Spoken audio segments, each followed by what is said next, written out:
Hey, welcome. Thank you for coming to listen to the Lichen Sclerosus podcast. My name is Kathy, and this is our journal of learning about and living with lichen sclerosus.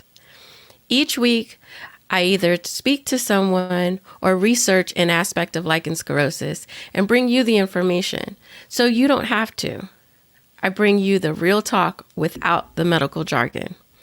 And this week, we are talking about something a little sexy, a little not sexy, but we're talking about it with a very sexy lady. We're talking lubes with my online bestie and one of the original members of my private group, the LS Warriors, Jacqueline. She's also the author of the Lost Labia Chronicles, which journals her struggles with mental health and sexual health through her journey with lichen sclerosus. She drops so much knowledge. You definitely want to go and subscribe. And she just launched her new website at lostlabia.com. I will have all of her information in the description, lostlabia.com/subscribe. If you haven't checked out my private group, LS Warriors, make sure you go and click the link, read all about it. It's crazy good. And I'm not just saying that. So before we get into our conversation, I want to shout out our sponsor, Lichen Sclerosus Support Network, helping people get diagnosed earlier and getting the treatment and care they deserve. Make sure you check them out at lssupport.net. All right, without further ado, here is All About Lubes with Jacqueline. This information is for educational purposes and does not constitute medical advice. Speak to your medical professional before making any changes to your care. We are here to talk about lubrication. Yes, artificial lubrication.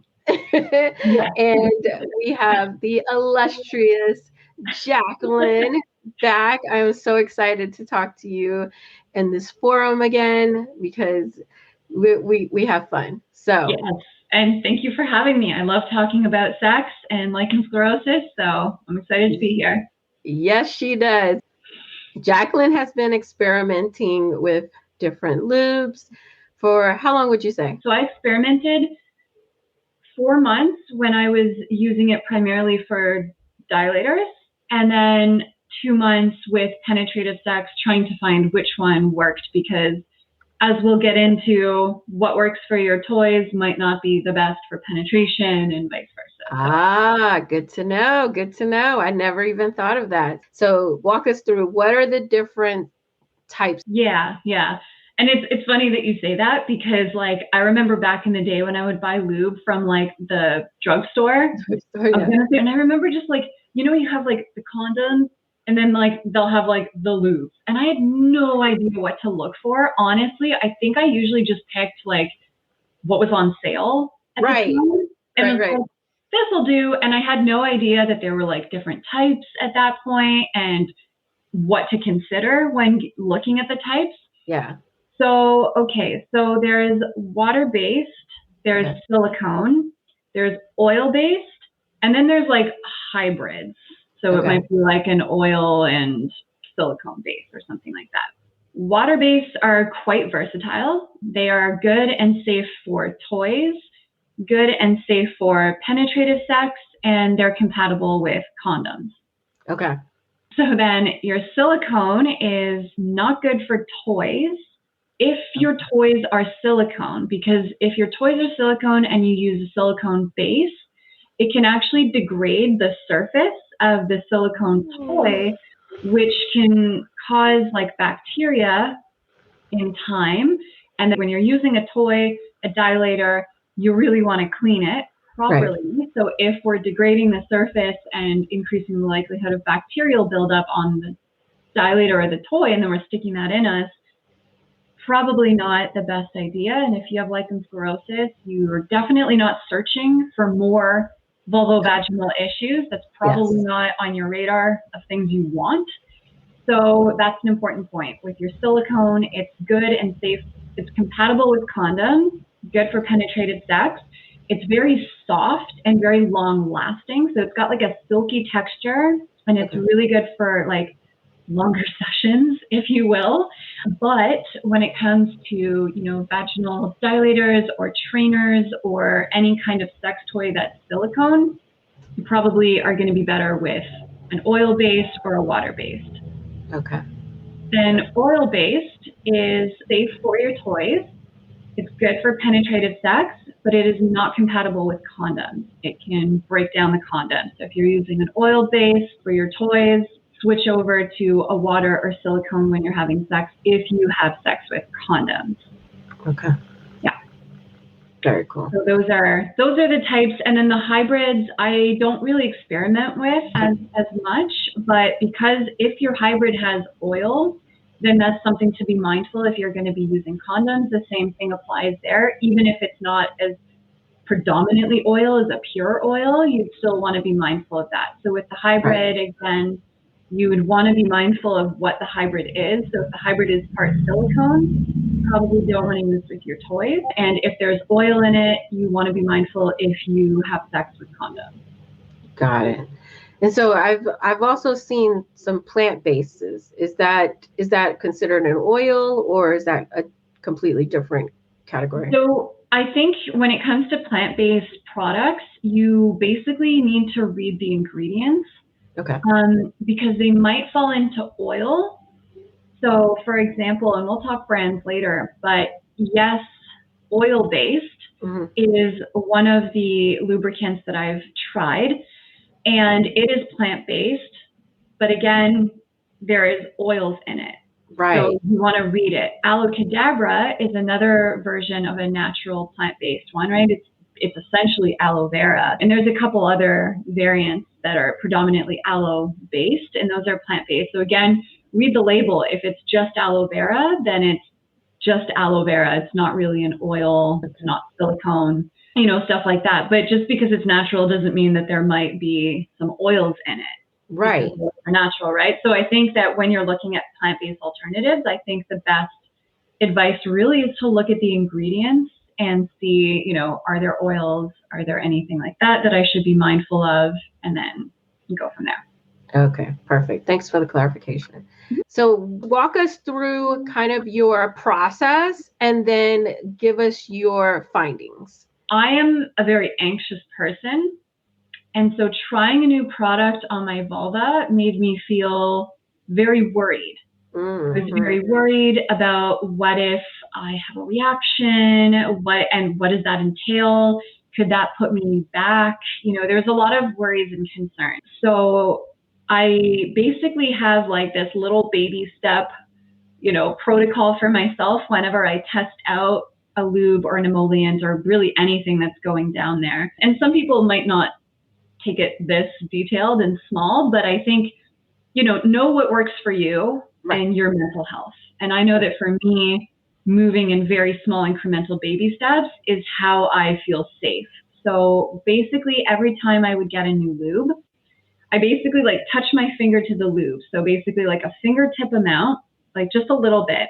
And then I do like a patch test. So I'll put it on an area of the vulva. For me, I usually do it on my left labia minora, what's left of it, the resorbed labia minora. And I just basically do a little stamp, like a little touch. That's it. And that's my first test. And I leave that for the day. And if all goes well, I do the same thing the next day, but just a little bit more. So if I just did one fingertip on the labia minora, I'll go down and do a little bit more. Then I take a day off, and if things are still okay, I put it again on the labia minora a third day, and then I let it be, take a day off.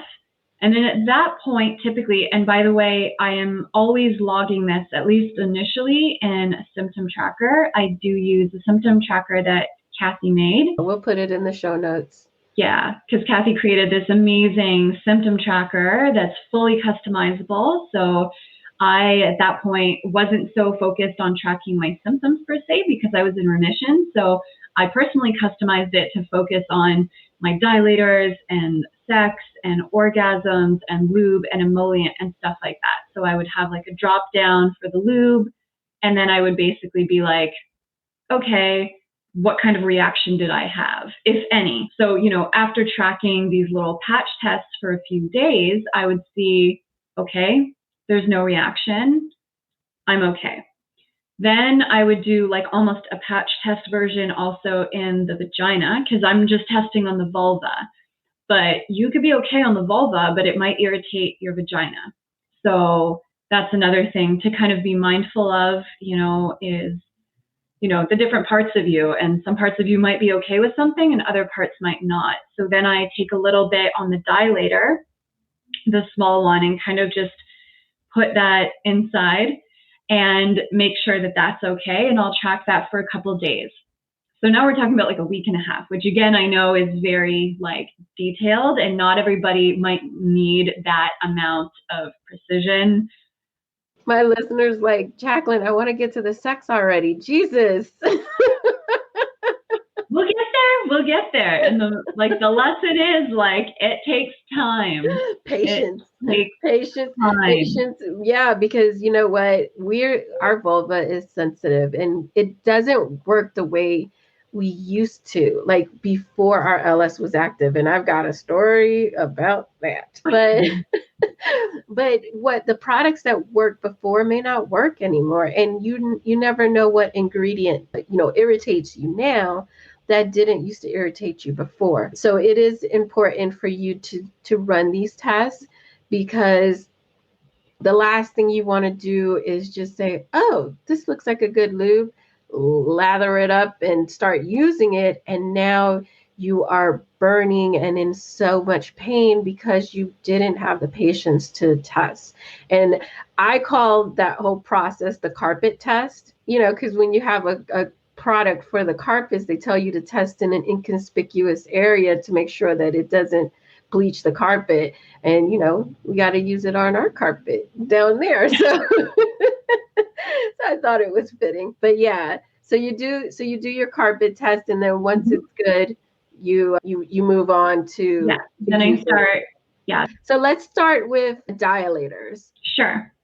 This is very much my personal experience. Not everybody is going to have the same experience with these products. So that's extremely important to note. So I'll start with coconut oil, which is a great one to start with because this is a very polarizing product, or I don't know what else to call it, but there are many folks out there with vulvas that love and swear by coconut oil. And then there's like 50 other percent that are like, do not like. Yeah. So again, unfortunately, there is some trial and error involved. And just because one person with lichen sclerosus has had success with a certain lube, unfortunately doesn't mean that that will be successful for you. Absolutely. And I learned this because aloe cadabra wasn't in the end one of my favorites, but a lot of people love it. And a lot of folks love Uber Lube, not my favorite one. Okay. So again, just that disclaimer needs to be said. So how about let's go through from least expensive to most expensive. How about we do it that way? So starting off with the least expensive is coconut oil, right? Absolutely, yes. And I think that's why I use it a lot, because it is so darn inexpensive and accessible. I don't need to order it online. So a lot of these products, I'm in Canada, so some of these products that I'm trying out are from the UK or from the States. And with coconut oil, I can walk 5 minutes to the grocery store and get some coconut oil. So coconut oil, for that reason, is the cheapest one and was recommended by my gynecologist. And I use that, and I've personally never had any negative reaction to it. I love it as an emollient.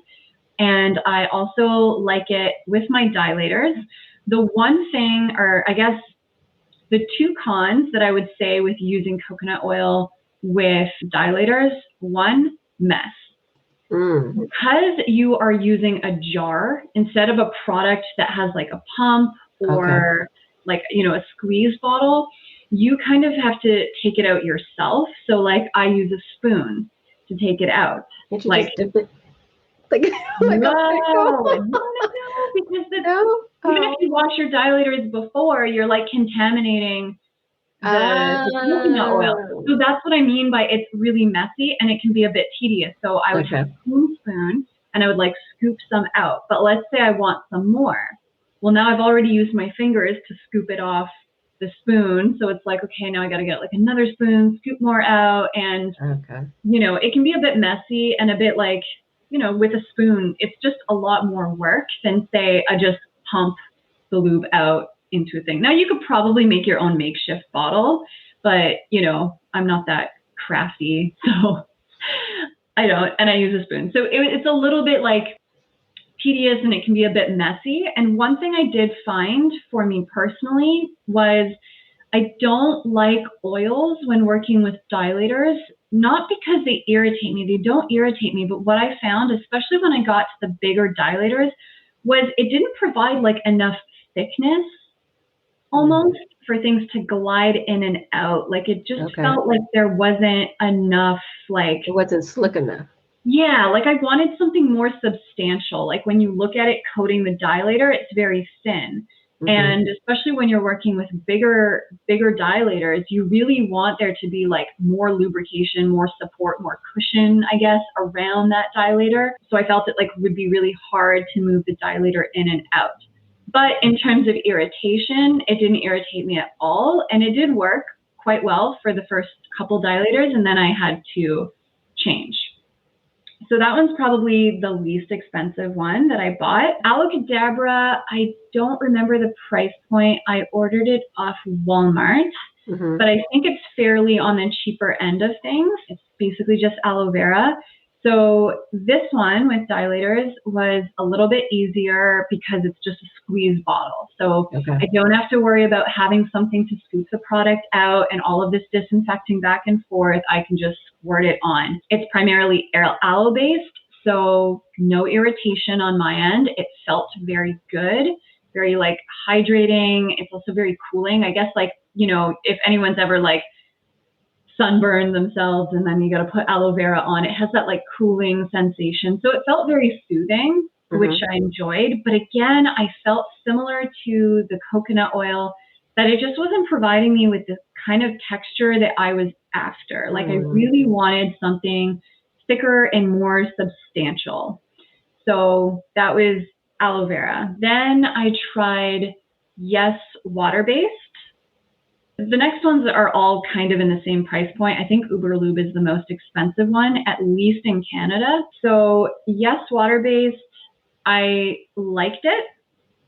It was the best one out of those three. It started to get a little bit thicker. It started to give me that consistency I wanted. And the great thing about Yes products is they have a line. So they have Yes water-based, they have vaginal moisturizers, they have a lot of products, but this company makes products specifically geared to folks with lichen sclerosus, lichen planus, those that have any kind of gynecologic cancer. So they're really geared to individuals like ourselves that have these, you know, particular, you know, concerns with our vulvas. So that to me was a good, I was like, okay, I think this one will be good. And it is. I absolutely love this company and they have the best customer service. Holy crap, they are wonderful. So I really liked that one for the dilator. This is again in a squeeze tube. I have it here.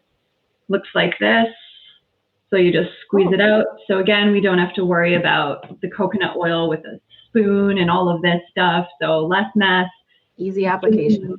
Yes, neat application, more of that texture. And then education, right? So I used Uber Lube, which is a silicone base. And Uber Lube this is the thing. So this is 50 ml and this is 18 USD. So this is like more expensive in Canada, and then the shipping was a lot. So this one is probably the most expensive one because of where I live. And this is very small. So look at this. Yeah. Compared to this. And then slippery stuff, which I'll talk about last because it's my favorite one. So bang for your buck, right? Like, so Uber Lube was the most expensive one for me. And again, I didn't know that you weren't supposed to use silicone lubes on silicone products. Right. So I used it with my dilators and I was like, this is awful. Like I felt like it didn't burn me, it didn't irritate me, but performance wise, like I felt like I could barely get it in. It just felt very not.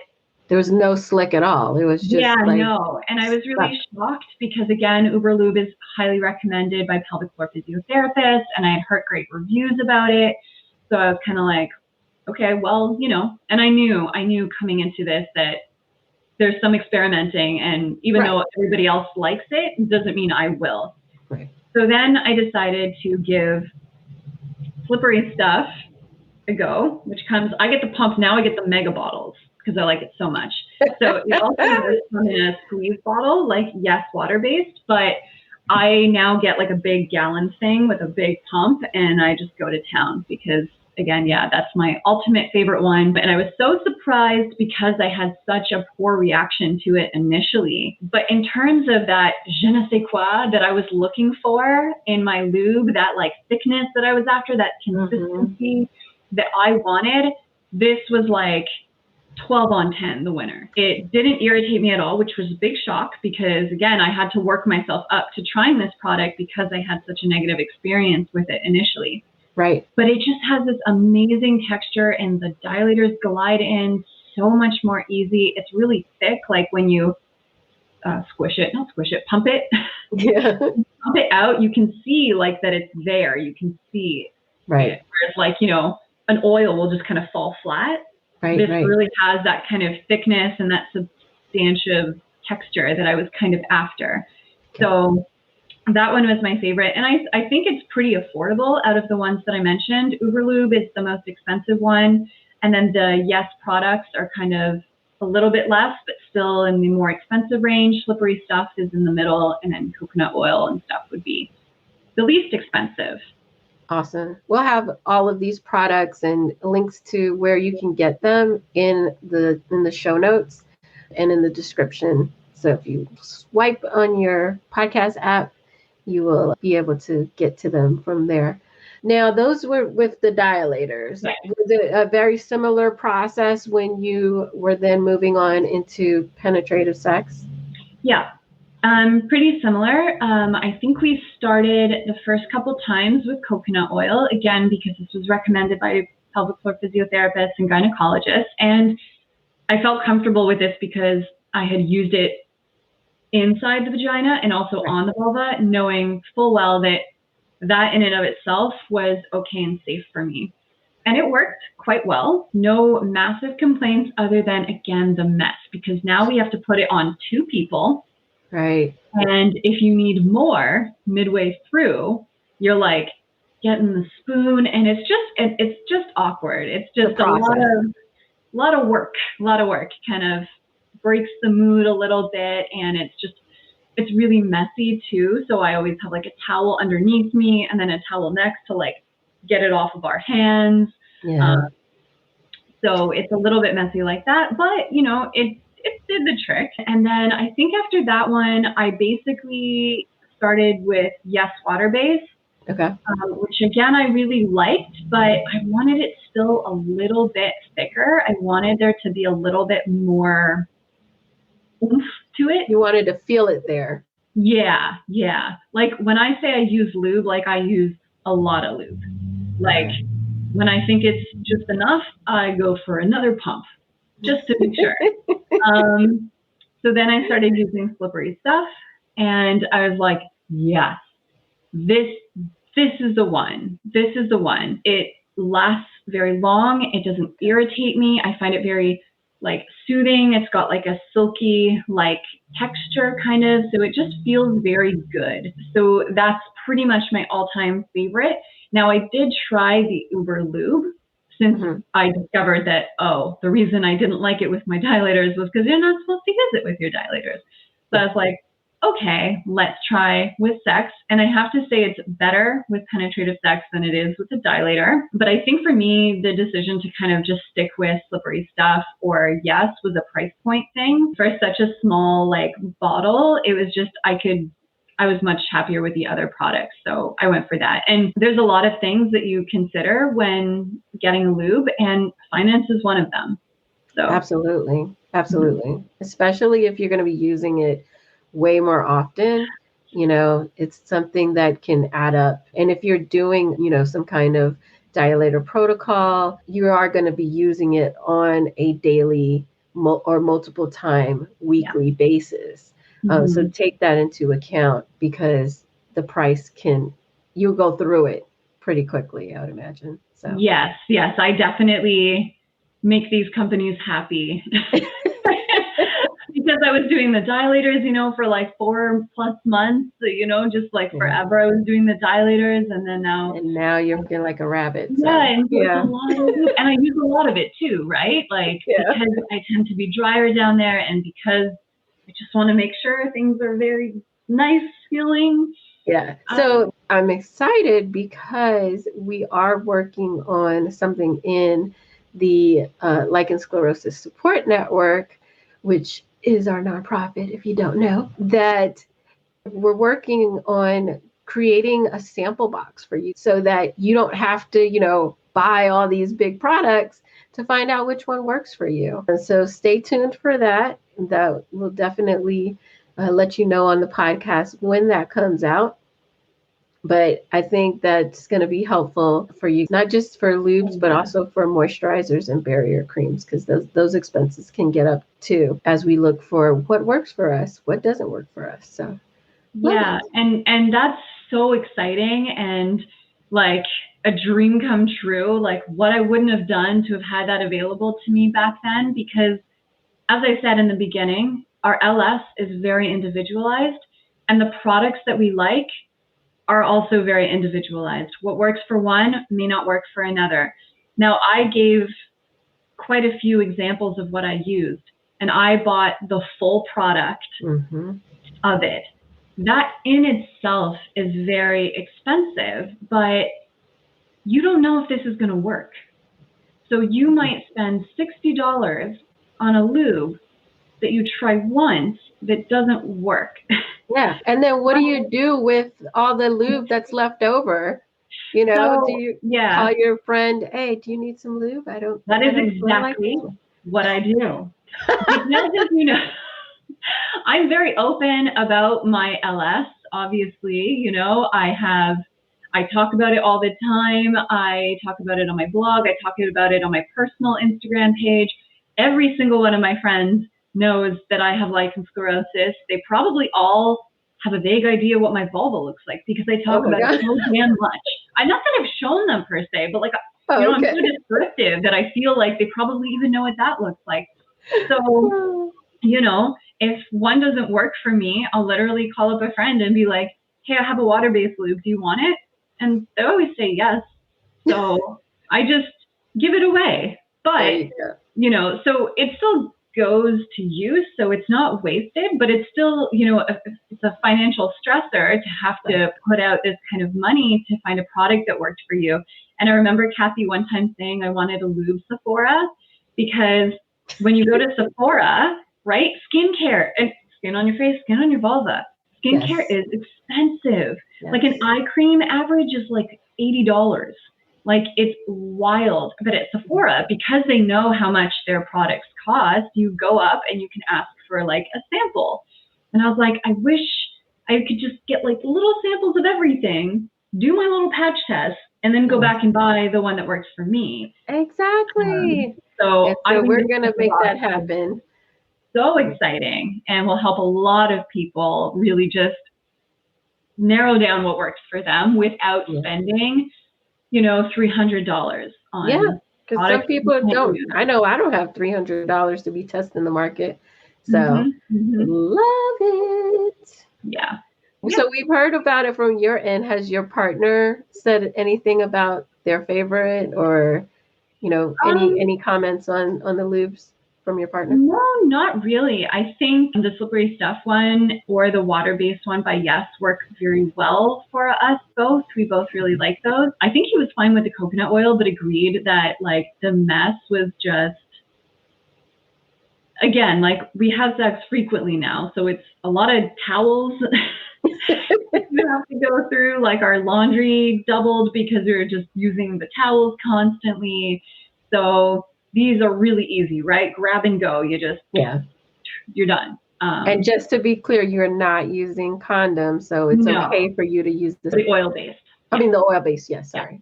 Yeah. The oil-based lubricant. Awesome. So I've learned a lot about lubes. That's amazing. And like I said, all of these links to these products will be available in the show notes. Is there anything else we need to know about lubes? I guess just when you're picking a lube, do some research. Mm-hmm. Think about the usage. So are you buying this lube only and exclusively for dilators?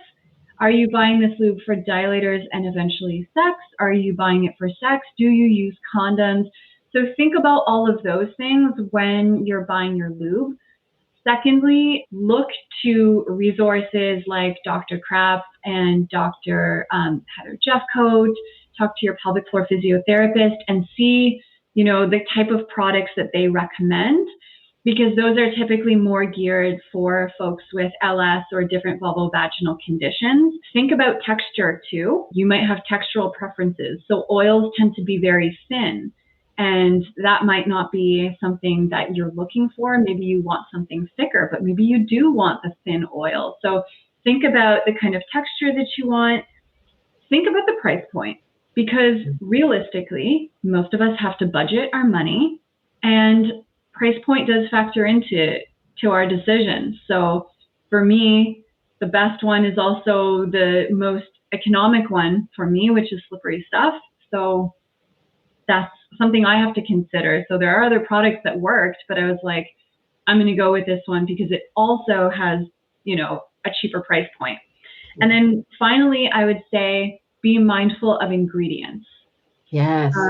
So ingredients are hard to read, especially if you're not used to reading these types of ingredients. And I am no expert, so I'm not going to comment on specifically what you need to know. But some things to be mindful is how many ingredients are there. Mm-hmm. So if you have a product that has like 30 ingredients, maybe not the best one. And the reason we talk about trying to find lubricants with minimal ingredients is because if there's only a few ingredients, you're in a position to way easily identify which ingredient might be irritating you. Yes. So if you use aloe cadabra, which is primarily aloe-based, and you have a reaction, it's very easy to now know aloe vera doesn't work for me as an ingredient. Similar with coconut oil. If that doesn't work, you know that anything that includes coconut oil could potentially be irritating for you, because a lot of these plant-based lubricants can sometimes have coconut oil included in their list of ingredients. So if you now know that, that's one that doesn't work for me.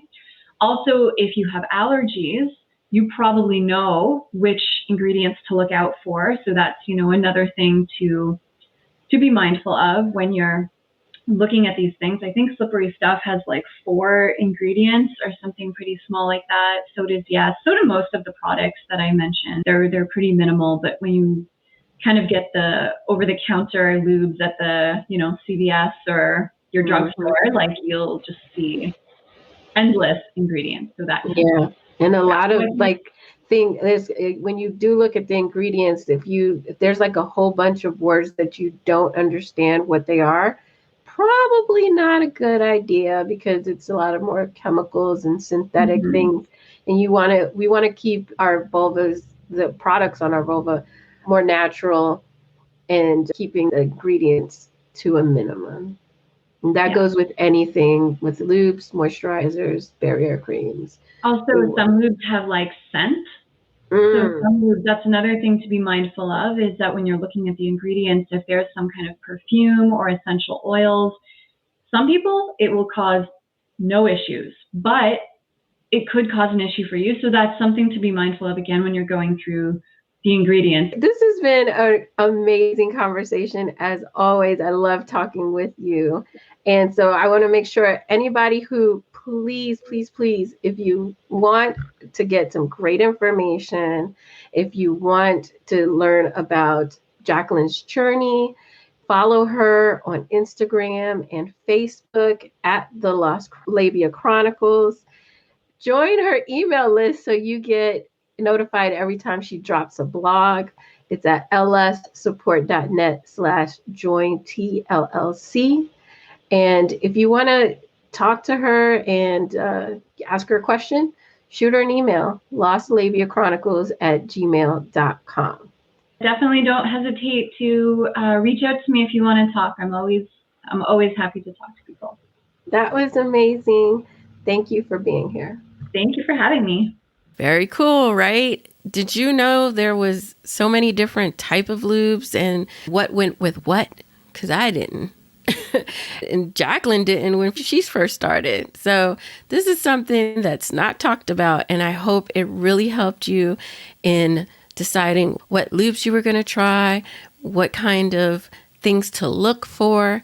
And I want you to shoot me an email. Let me know what you found helpful.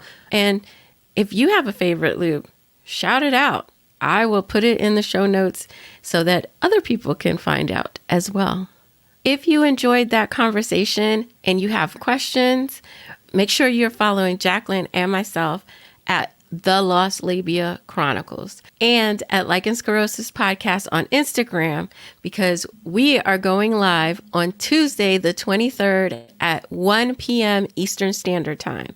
So have your questions. You want to come and talk about lubes, you can come up on stage. We are all about it, okay? And if you can't make it, make sure you're following me, because I'm going to have my sticker so you can put your question up in my stories. Ask your question. I will make sure it get asked. And then you can watch the answer during the replay. Like I said, Jacqueline is all about imparting her knowledge on what she went through with mental health and sexual health. So make sure you follow her blog. She's also added a YouTube channel recently, and she has a growing following on Instagram. So make sure you follow her there at The Lost Labia Chronicles. All of her details will be in the show notes. FYI, I will be taking next week off for Thanksgiving, but we will be back the following week. So I hope you have an amazing holiday weekend, and I will talk to you later. Bye.